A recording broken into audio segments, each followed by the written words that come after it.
শান্তিতে বসবাস করতে দিবে না। আমরা পরিষ্কার ঘোষণা করতে চাই, আমাদের ছাত্র জনতা জুলাইয়ের আগস্টের গণঅভ্যুত্থানে যারা একটি বিশেষ গুরুত্বপূর্ণ ভূমিকা পালন করেছে, সেই এনসিপির গণপদযাত্রা প্রশাসনের কর্তা ব্যক্তিদের সাথে সমন্বয় করেই তো এটা অনুষ্ঠিত হচ্ছিল।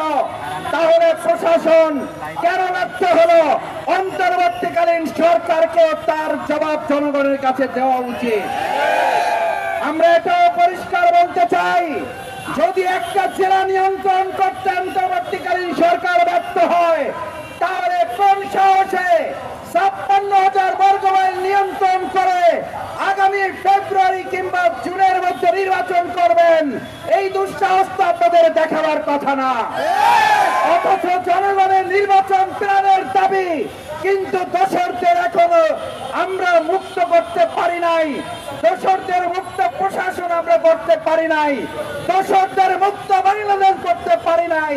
এই অবস্থায় অবশ্যই দোষরদের বিরুদ্ধে জনগণের আন্দোলনের পাশাপাশি প্রশাসনকে কঠোর পদক্ষেপ নিতে হবে। আমরা ছাত্র জনতাকে আহ্বান জানাতে চাই, এখন জনগণের মূল স্লোগান উঠেছে, ছাত্র জনতার মূল নিশানা ফ্যাসিবাদের শেষ ঠিকানা। ফ্যাসিবাদের শেষ ঠিকানা ছাত্র দলের মূল নিশানা।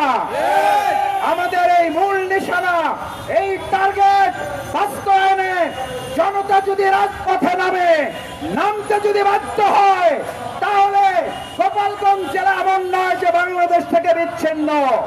এটা দিল্লির কোন অংশ নয়, এটা আধিপত্যদের কোন অংশ নয়। ছাত্র জনতার রক্তে গড়া 56,000 বর্গমাইলের অংশ, সেই অংশ রক্ষায় জামাত ইসলামী ছাত্র শিবিরের যা যা করা দরকার সব করা হবে। প্রয়োজনে আবার রাজপথে নামা হবে। আপনারা কি সবাই রাজি আছেন? সেই আহ্বান জানিয়ে আমাদের এখনই মিছিল শুরু হয়ে এখান থেকে আমরা কাকরাইল মোড়ের দিকে গিয়ে আমাদের পল্টন মোড় হয়ে কাকরাইল মোড়ের দিকে গিয়ে আমাদের মিছিল